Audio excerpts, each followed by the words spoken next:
축복의 새 아침입니다. 우리 아침 예배로 하나님 앞에 함께 나가겠습니다.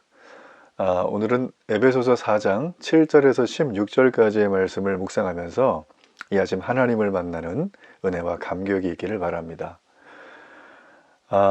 세상에서 가장 신비롭고 또 우리가 알면 알수록 정말 경이감과 감탄과 놀라움과 그 안에 주는 부요함과 또 기쁨과 이루 말할 수 없는 선물을 받은 듯한 기분이 드는 곳이 있죠. 여러분, 그게 바로 교회입니다. 교회는 굉장히 단순해 보이지만 역설적이고 다 알 수 있는 것 같지만 절대 다 알 수 없는 그런 것이 바로 교회라고 저는 생각을 해요. 이 에베소서는 이 교회를 향한 책이라 해도 과언이 아닙니다. 에베소에 세워져 있는 교회, 오늘날 21세기에 있는 이 땅에 있는 교회, 앞으로 세워질 교회들이 교회는 무엇인가? 교회는 왜 존재하는가? 교회는 과연 무엇 때문에 지금 필요한가? 하나님은 이 교회를 왜 세우셨는가? 에 대해서 명확한 기준을 찾기 원한다면 이 에베소서 말씀을 깊이 묵상하는 것은 아주 필수적이라고 생각을 합니다. 세상에서 가장 연약한 사람들이 모이는 곳, 그런 곳이 저는 바로 교회라고 생각을 해요.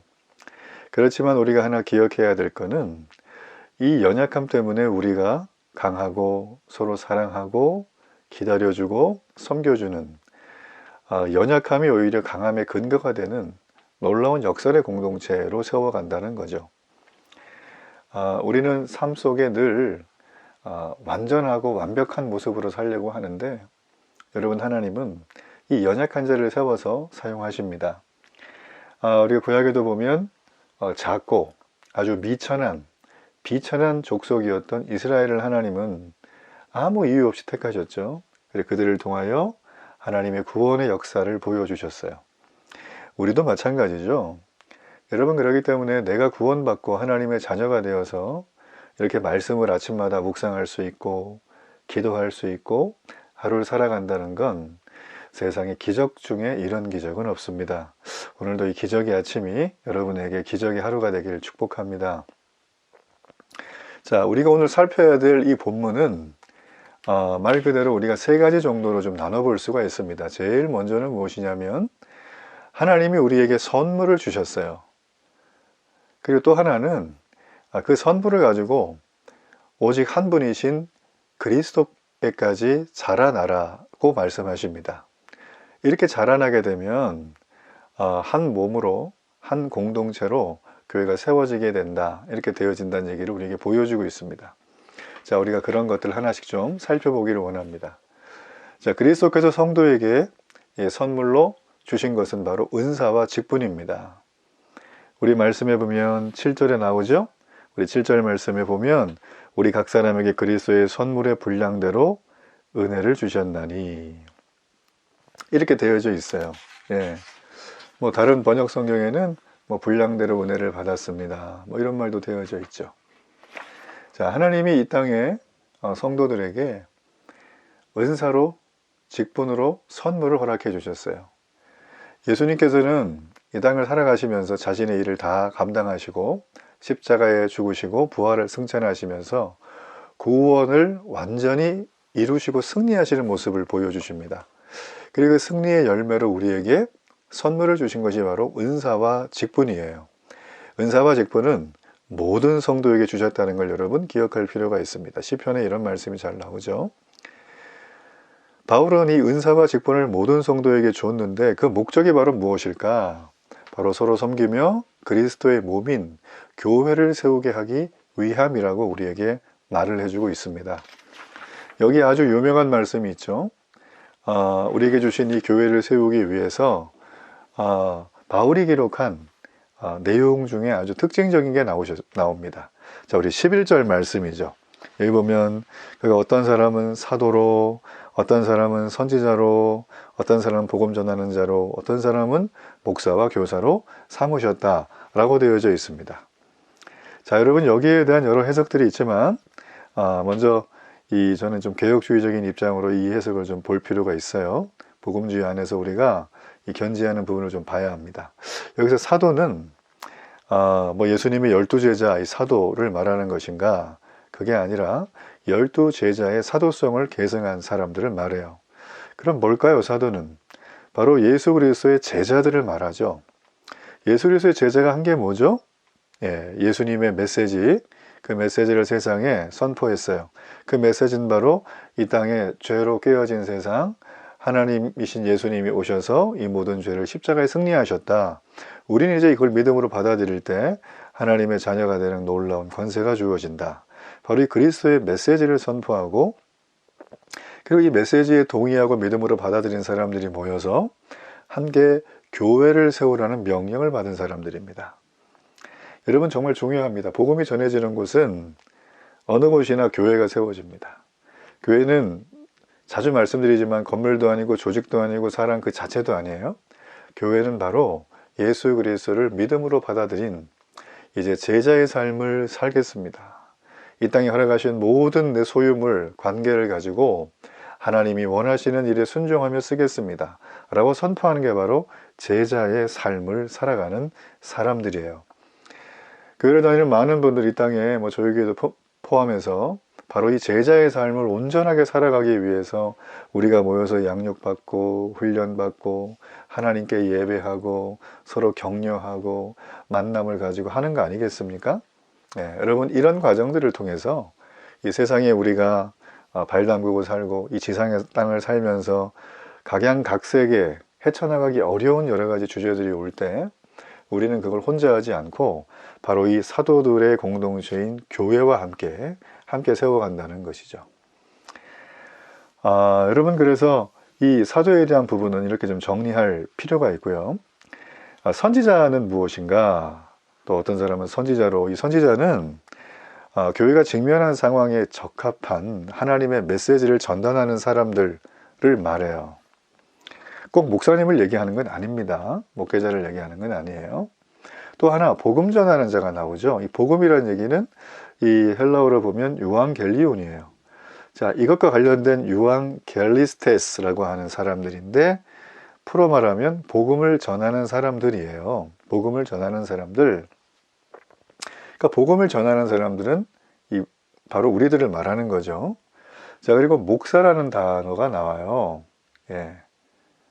이 목사라는 단어와 교사라는 단어가 나오거든요. 그래서 사실 이제 이 부분 때문에 많은 분들이 많은 생각을 하는데, 어떤 사람은 목사와 교사로 삼으셨다. 이걸 떨어뜨려서 해석하기도 하고 붙여서 해석하기도 하는데, 저는 이제 이 붙여서 좀 해석하는 편이에요. 사실 이 목사라고 하는 단어는 원래는 목자로 번역이 되기도 합니다. 목자는 양무리를 돌보는 존재들이죠. 양을 24시간 케어하면서 양이 잘 먹고 있는가, 양의 심리적인 상태는 어떤가, 혹시 늑대나 이리들의 공격을 받고 있지는 않은가, 이걸 토탈 케어해 주는 게 바로 목자죠. 이런 목자입니다. 그래서 이 목자라는 이 단어가 사실 이 목사라는 지금 한글 번역으로 되어져 있는데, 원래는 여러분 이 단어는 신약 성경에서 18번 등장하는데, 이 부분에서만 이 목사라는 한글로 번역이 되어 있고, 나머지 다른 모든 본문에서는 목자라는 말을 써요. 예수님이 우리에게 본인은 선한 목자라고 하셨죠? 요한복음에서. 그러면서 선한 목자는 양들을 위해 자신의 목숨을 내놓는 자라 그랬어요. 그러니까 목자의 정의죠. 아마 그런 의미로 우리에게 좀 의미를 더 부여하기 위해서 여기서 목사라는 단어로 번역한 게 아닌가 싶습니다. 자, 그리고 그다음 교사라는 말이 나오는데요. 이 교사라는 말도 말 그대로 저는 교사는 가르치는 존재들이죠. 목회자들은 다 알 겁니다. 목회자에게 가장 필수적인 요소는 바로 가르침이에요. 가르침이 목회자의 가장 필수적인 은사가 되겠죠. 자, 이 부분에 대한 목회자의 부르심의 점검을 해보는 게 굉장히 중요합니다. 내가 가르쳐서 그 영혼이 하나님을 만나게 되고 믿음이 자라게 되는 걸 눈으로 보게 된다면 큰 축복이죠. 그래서 우리가 목회자가 되기 위해서는 이 가르침에 대한 훈련을 계속 이렇게 교육을 받고 준비를 합니다. 여러분, 그렇기 때문에 이 목사와 교사라는 얘기는 말 그대로 목자의 의미와 가르침의 의미가 함께 있다는 걸 여러분 이해할 필요가 있습니다. 자, 그렇다면 이제 여기 나와 있는 이 내용들이, 그러면 이거는 뭐 목회자 혼자서 하는 것인가? 여러분, 절대 그렇지 않아요.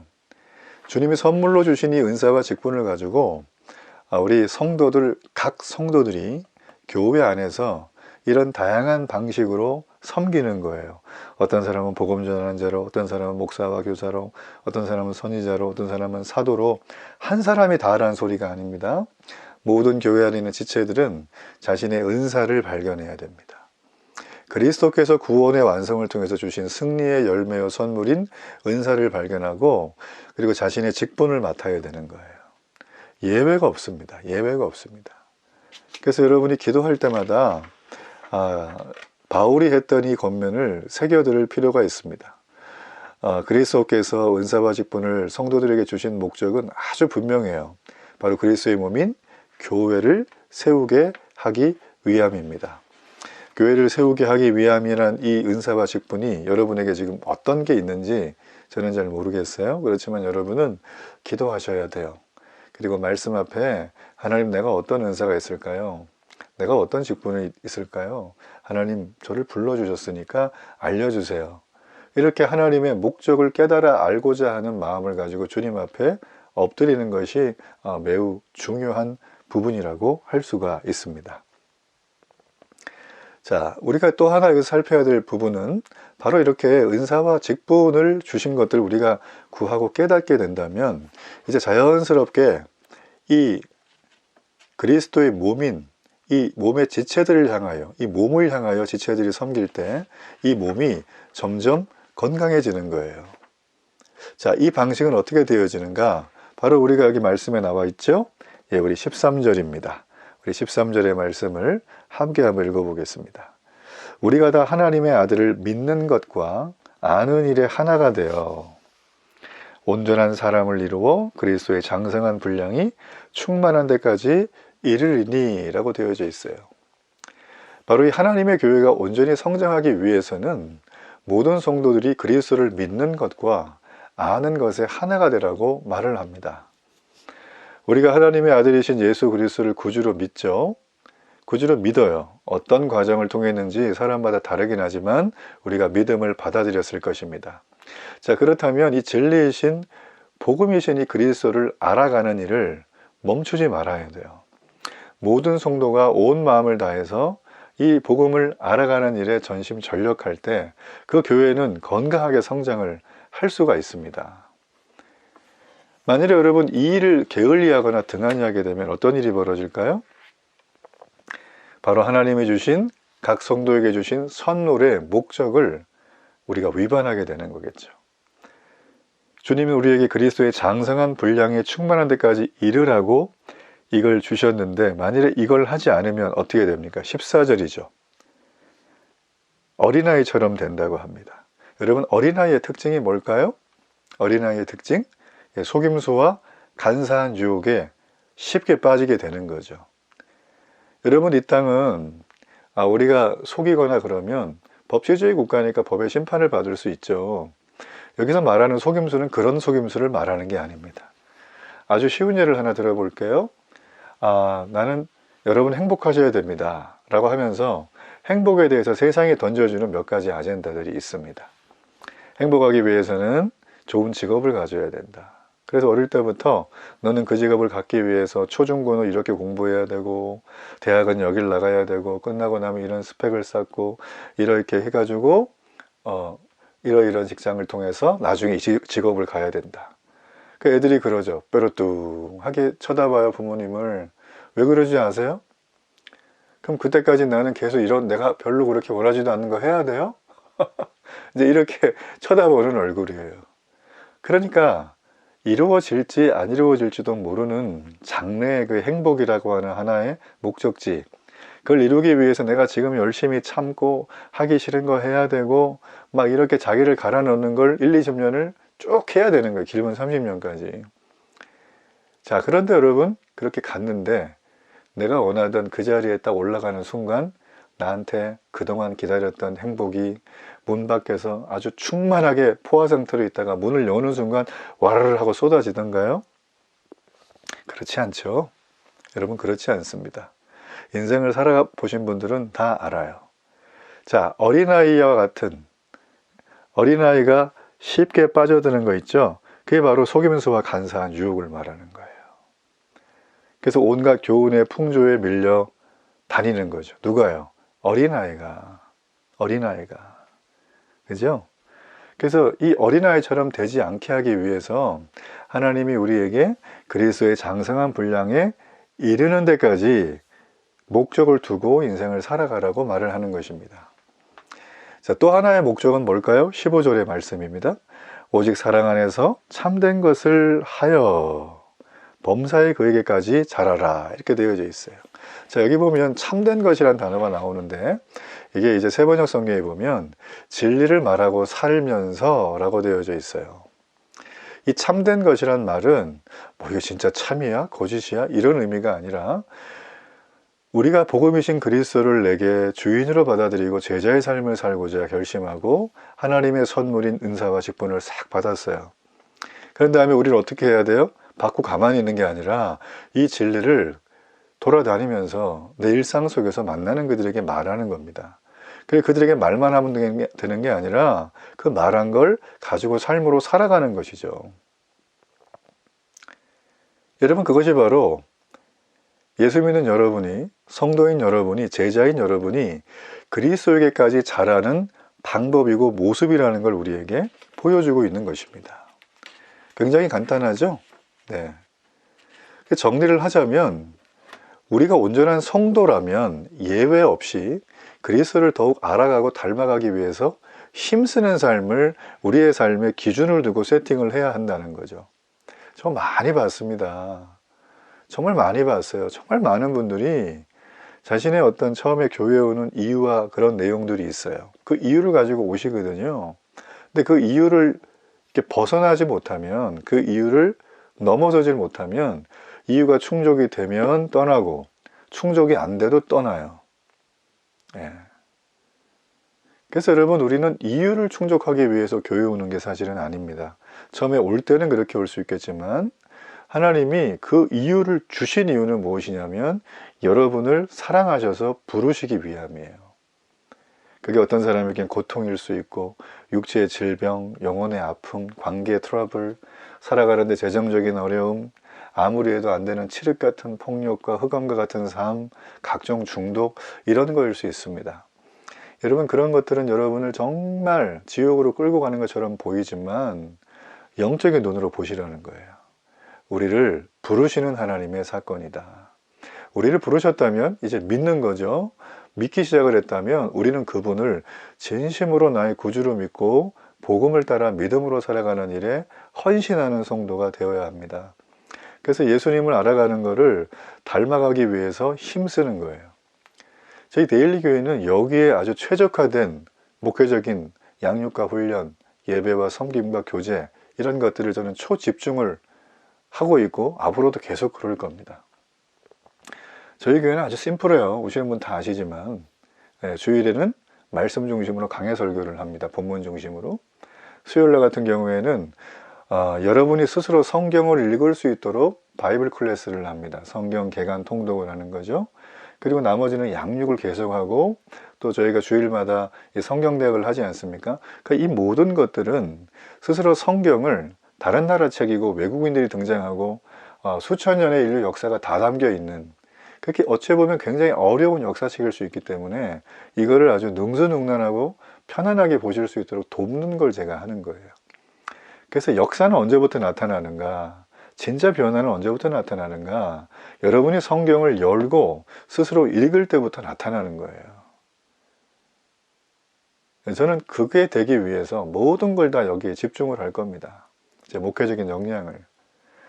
말씀 안에 들어가면 그 안에 치유가 있어요. 말씀 안에 들어가면 거기에 자유가 있어요. 여러분, 말씀 안에 들어가면 우울증, 조울증, 정신적인 트러블 다 한 방에 해결됩니다.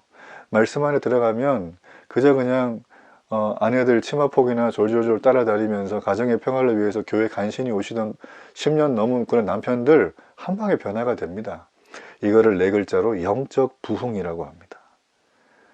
시대마다 영적 부흥이 있는 그 시대와 민족과 교회들은 하나같이 하나같이 날마다 성장하고 성숙하는 교회의 모습을 통해서 수많은 사람들이 이 땅을 살아가며 고통 속에서 그 진리의 길을 발견하는 걸 저는 보게 돼요.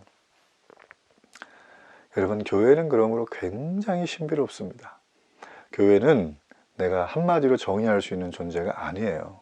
왜냐하면 교회의 머리는 바로 우리 구주 그리스도이시기 때문입니다.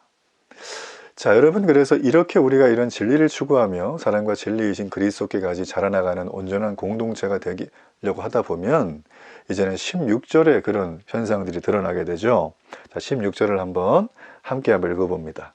그에게서 온몸이 각 마디를 통하여 도움을 받음으로 연결되고 결합되어 각 지체의 분량대로 역사하여 그 몸을 자라게 하며 사랑 안에서 스스로 세우느니라, 이렇게 되어져 있어요.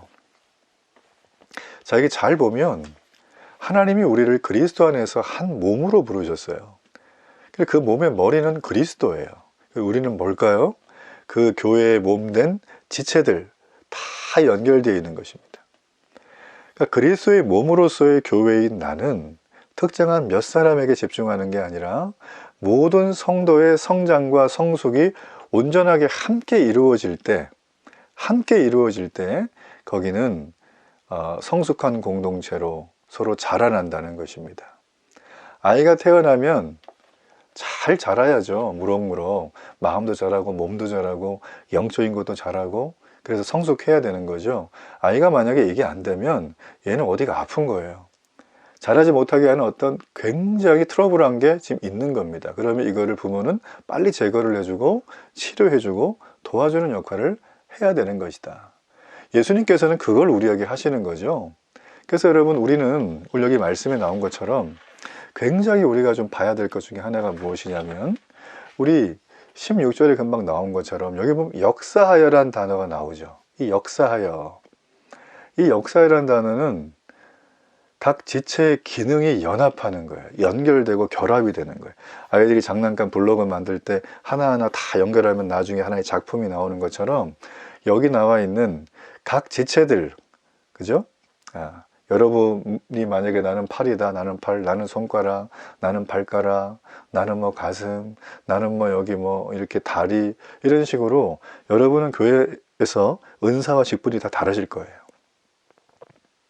나는 찬양팀이다, 뭐 나는 양육을 한다, 나는 뭐 사람을 섬긴다, 나는 뭐 이렇게 여러 가지 또 뭐 행사를 진행한다, 나는 앞에서 또 뭐 이렇게 사람들과 함께 잘 소그룹을 이끌어간다, 뭐 이런 여러 가지 여러분의 지체이지만 기능이 전부 다 다를 겁니다.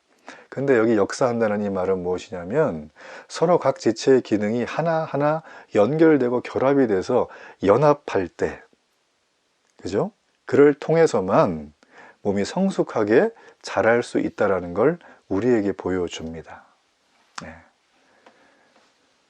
여러분, 그러므로 우리의 부르심은 두 가지예요. 하나는 구원의 부르심이다. 이거는 누구나 다 받는 겁니다. 또 하나, 사역으로의 부르심이다. 이것도 누구나 다 받는 거예요. 여러분, 사역의 부르심을 외면하지 마세요. 영적 리더십의 이 거장 중에 한 분인 헨리 블랙커비 목사님은 사역자로 부름받은 영적 리더들을 향해서 이런 말을 했어요. 영적 리더십이란 사람들이 하나님의 일을 하도록 이끄는 것이다. 주님은 우리가 가르치고 훈련하며 제자로 살게 하셨어요. 그러니까 우리는 주님의 길을 따르는 사람들이에요. 그러니까 우리는 심플해요. 그들을 가르치고 훈련하고 제자로 살게 하는 것. 이건 아까 진리를 말하고 진리를 보여줘야 되는 거예요. 그렇죠? 여러분, 그 일이 우리가 하루하루 살아가야 될 핵심이고 전부라고 말한 것입니다. 이게 바로 참된 것을 하여라는 그 뜻이 되어지겠죠. 여러분, 그러므로 교회는 그리스도에게까지 자라기를 위한 자양분, 그 영양분, 주식을 세상에서 얻지 않습니다. 바로 그리스도로부터 얻게 됩니다. 우리는 그리스도 안에서 그리스도를 통해서 그리스도에게까지 자라나야 될 의무와 특권이 있는 존재들이에요. 오늘도 이런 놀라운 기쁨과 은혜가 여러분의 삶에 하루 종일 넘쳐나는 그런 놀라운 시간 되기를 주의 이름으로 축복합니다. 우리 결단의 기도를 하나님 앞에 드리겠습니다. 사랑과 은혜가 많으신 아버지 하나님, 정말 감사합니다. 내가 날마다 어릴 때 성장했던 것을 기억합니다. 몸이 자라고 학교를 다니고 친구를 만나고 사회에 나오고 지금 이렇게 이런 모습으로 살아갈 수 있는 것은 내가 잘나서가 아니라 누군가의 수고와 헌신 때문입니다. 나를 사랑한 부모님, 주변의 모든 사람들이 나를 섬겼기에 여기까지 왔습니다. 하나님, 예수님 믿는 것도 마찬가지죠. 내가 지금 초신자라도 갓난아기더라도 이제 성장할 것입니다. 성숙하게 될 것입니다. 하나님, 내가 그 일을 위해 교회를 잘 섬기게 하시고 내 주변에 맡겨진 영혼들을 위해서 영적 리더십을 발휘하며 항상 참된 것을 행하는 은혜와 축복이 있게 해 주시옵소서. 예수님의 이름으로 기도합니다. 아멘.